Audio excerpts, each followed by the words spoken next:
Good morning, guys. Today we're going to review the second half of Unit 5, which was all about matrices, and then we will have our test on Tuesday when we have school again. So starting with the basic operations of matrices, adding and subtracting. Remember that there are requirements for adding and subtracting. These matrices have to be the exact same size.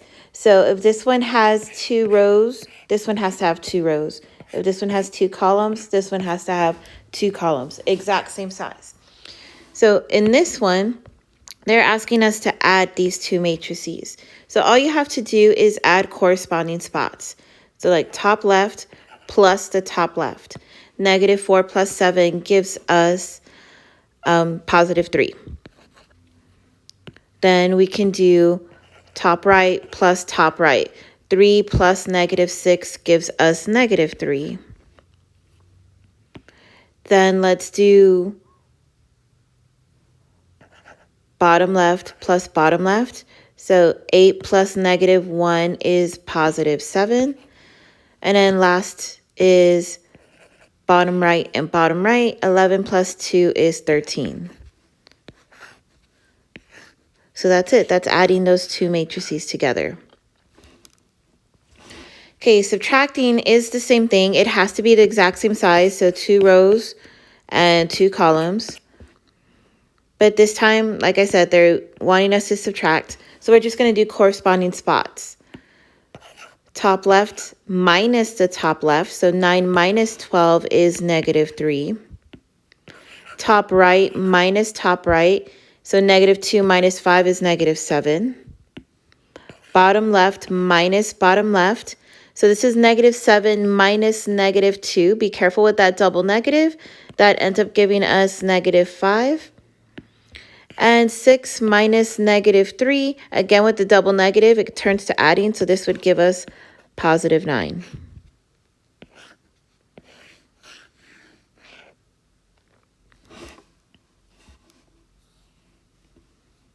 Okay. Then scalar multiplication. So this means that you have one matrix and then just a number out front. So what you do is you distribute that number to every single element that's in the matrix. So you're just going to multiply everything by 3. So 3 times -1 is -3. 3 times 4 is 12. 3 times 5 is 15. And 3 times 7 is 21.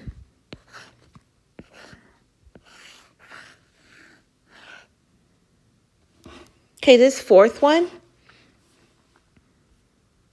has scalar multiplication in it, but then it also has adding. So you're going to have to do 2 things for this little expression here.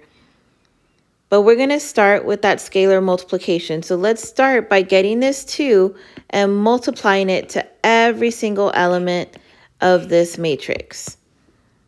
So 2 times -1 is -2. 2 times 4 is 8. 2 times 5 is 10.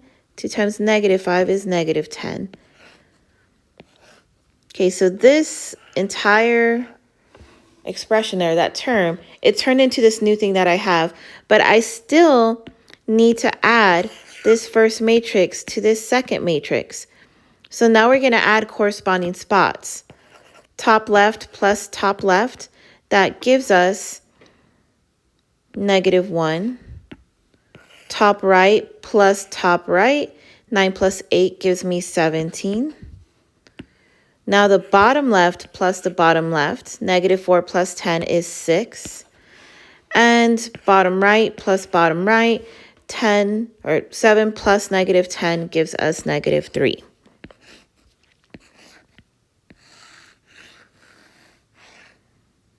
Okay, so far, the 4 that we've done have been pretty straightforward, basic adding, subtracting, multiplying.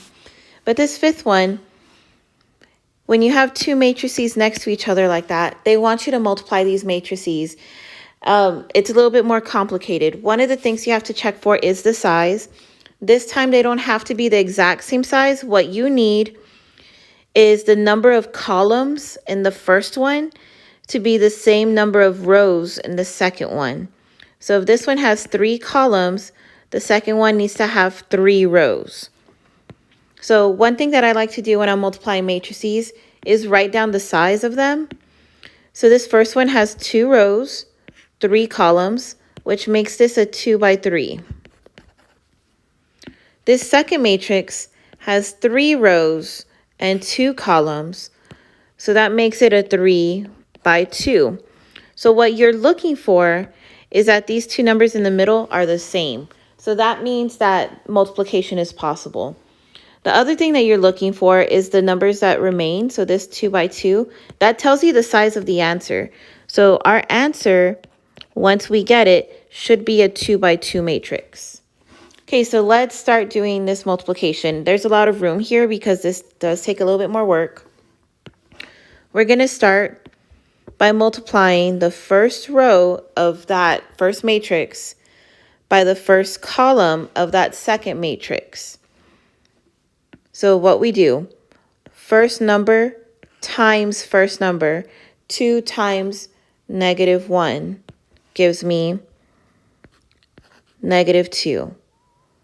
Plus, now you're going to do the second numbers. 4 times 6 is 24.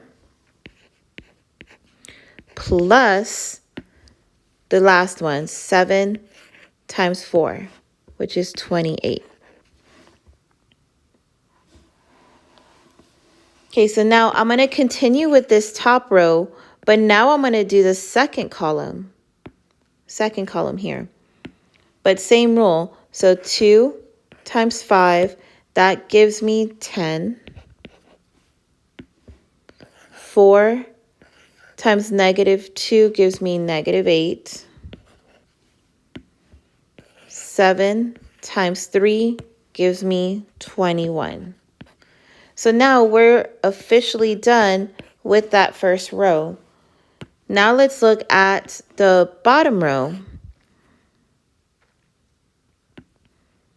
3 times -1 is -3.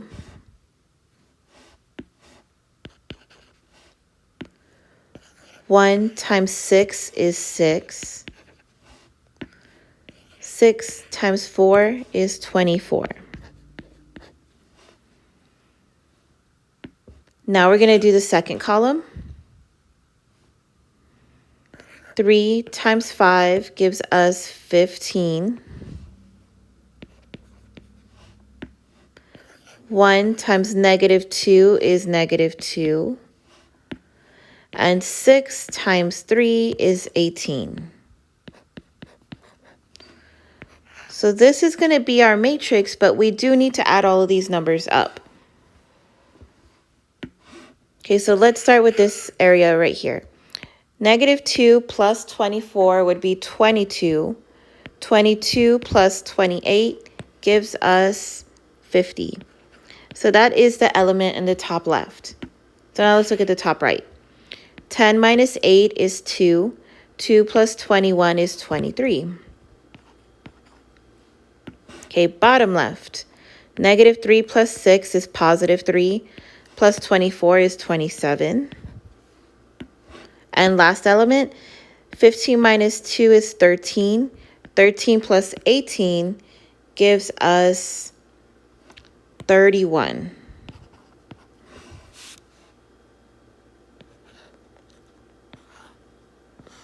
And that is our answer. And just like we said it was going to be, our answer needed to be a 2 by 2. It ended up being a 2 by 2. 2 rows, 2 columns. Okay, so let's turn to the back of the page. Now it says to find the determinant. So of a 2 by 2 matrix like this, we're going to look at the diagonals. You first get the diagonal going downward, and you multiply. 3 times 5 gives me 15. Then you're going to subtract, always subtract the diagonal going upward. -4 times -2 is +8. Okay, now let's subtract those two numbers. 15 minus 8 is 7. So the determinant of that matrix is 7. Okay, for a 3 by 3, so the next one, a lot more work. So we're going to start by getting this first number 3. And then we're going to ignore the row and the column that it's in and look at the 2 by 2 matrix that's left over. So we would need to find the determinant of that little square piece that's left over here. Okay, then we subtract. I'm going to erase my markings. We subtract. We start with the next element, so 4. And if you were to cancel out that top row and then that column that the 4 is in, that leaves us with 4 numbers. We need to find the determinant of that 2 by 2 matrix. So -1, 6, 5, -3. And then I'm going to erase those markings. The next one up, you're going to add. So notice that it goes from minus to plus. The formula has it that way, so you need to do it that way. Okay, so then we start with the 2. And if you ignore the row in the column that the 2 is in, you're left with a little 2 by 2 matrix that you need to find a determinant of. -1, 7, 5, -2.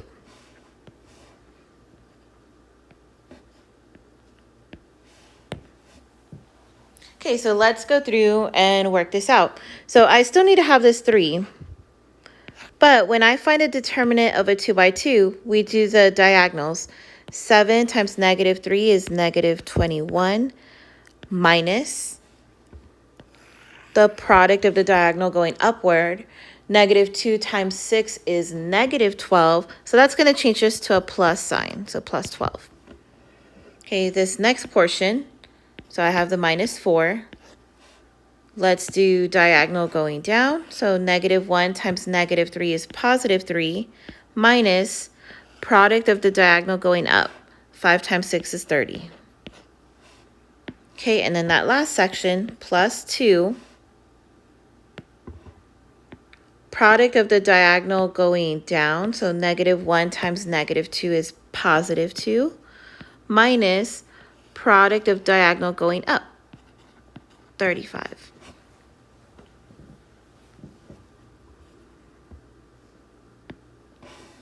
Okay, so this one would be 3. -21 plus 12 is -9. I still have -4. 3 minus 30 is -27. And then plus 2. 2 minus 35 is -33. Okay. I'm going to keep simplifying. 3 times -9 is -27. -4 times -27 would be a positive 108. And then 2 times -33 is -66. Okay, now let's just add all of those numbers up. -27 plus 108 minus 66.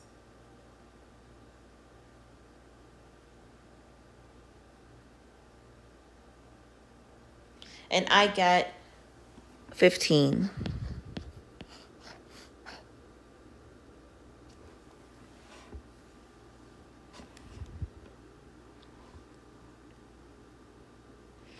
Okay. Remember that these two things, determinants, there is an option in the calculator to get it done for you. The test that we're going to take on Tuesday is going to be a lot of open answer just because I know that all of this is possible to do on the calculator. So I feel like a multiple choice was going to be too easy. But I'm going to need to see work on the test. Okay, now Kramer's rule has to do with determinants. But first you have to find your coefficient matrix. So by coefficient matrix, it's exactly what it sounds like. You go through and you get the coefficient of every variable, and that becomes a matrix. So for this, it would be 6, 1 for the top row, -3, -2 for the bottom row. And we need to find a determinant of that. So for determinant, it's the straight lines. Okay, diagonal going downward, that's negative 12. And then we're going to subtract the product of the diagonal going upward, that's negative 3. So minus negative, that's going to turn to a plus sign here. So our determinant is negative 9. We're going to use that determinant for the next two steps. Okay, so say I wanted to find the value of x. In this original matrix that we wrote, this first column represents x, this second column represents y. So this first column, the one that corresponds with x, we're going to replace it with these two numbers, with the answers, negative 22 and 17. The second column, the y column, we're going to leave it the way it was. So what we need to do is find the new determinant of that new matrix, and then we're going to divide it by negative 9. That was the determinant of the original. Okay, so finding this determinant would be positive 44 minus, and then this direction, 17, all over negative 9. So that would give us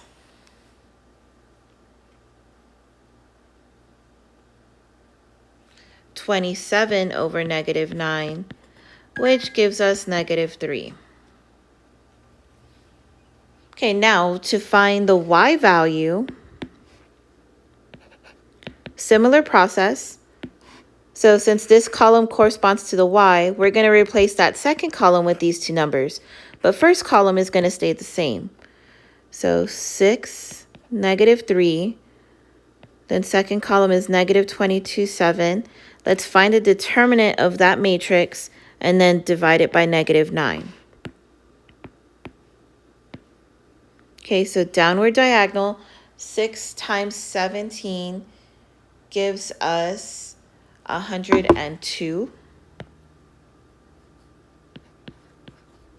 minus product of the diagonal going upward, so 66. And then we're going to divide by negative 9. 102 minus 66 gives us 36 divided by negative 9, which is going to give us negative 4.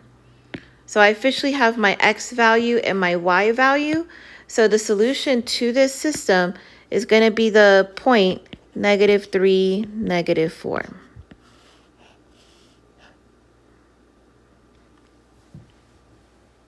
So the good thing about Cramer's rule is that you don't have to solve the entire system if you only wanted one value.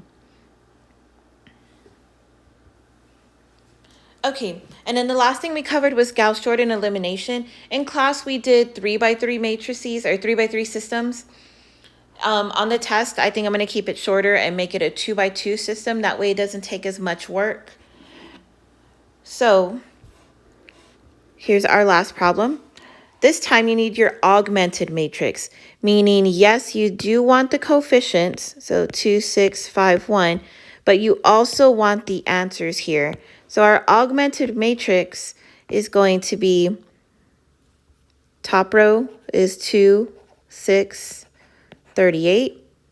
Bottom row is 5, 1, negative 3. So our goal is to make this look like 1s in the diagonal, 0s in the other spots, and then over here, this last column, there's going to be numbers. I don't know what they are yet, but those numbers are going to be our answer. So this diagonal here needs to be 1s. The other spaces need to be 0s. Okay, so let's start with that first number, that 2. If I wanted it to become a 1, the easiest thing to do is to divide by 2. 2 divided by 2 is 1. Just make sure that everything in the row is divisible by 2, which it looks like it is. So first step, I'm going to get row 1, and we're replacing it by half of its original. Half of 2 is 1. Half of 6 is 3. Half of 38 is 19. Bottom row, since we didn't do anything to it, is going to stay the same. So let's just write that down.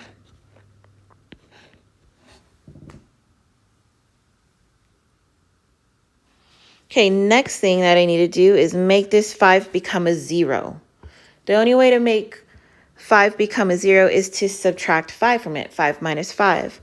So the way we're going to get that, so row 2, we're going to replace it with row 2 minus 5 times row 1. So top row is going to stay the same. I'm just going to write it for now, 1, 3, 19. Okay, but second row, if I multiplied this 1 by a 5, it would become a 5. Then 5 minus 5 gives us 0. If I multiplied 3 by 5, that would be 15. Now the second part, 1 minus 15 gives us negative 14. Okay, and in this part, 19, if we multiply that by 5, gives us 95. Then I have negative 3 minus 95, so that's going to give us negative 98.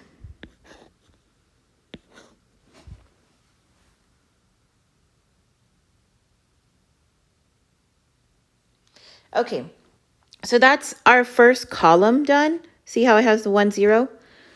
Second column needs to be 0, 1, 0, 1. So I like to start with the 1 spot. So this negative 14, I need it to become a 1. So again, if at all possible, try dividing by the same number. So 14 divided by 14 is going to give me 1, but I would only do that if this is also divisible by 14. So I'm just going to check that real quick. 98 divided by 14. Yes, it is. So row 2, let's replace it by 1/14 of its original. But I'm also going to make it negative because of this negative sign. So top row will stay the same, 1, 3, 19. But bottom row, if I divide by 14, 0 divided by 14 is still 0. 14 divided by 14 is 1. And 98 divided by 14, I just checked, is 7.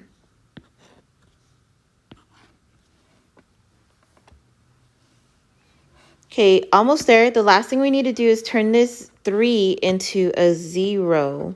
So I know that 3 minus 3 is 0, but we need to get that from somewhere. So what we're going to do is we're going to multiply that bottom row by 3 before we subtract it. Okay, so 3 times 0 is still 0. 1 minus 0 is 1. 3 times 1 is 3.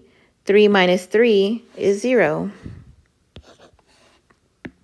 Okay, then 3 times 7, that would give us 21. Then 19 minus 21 is negative 2.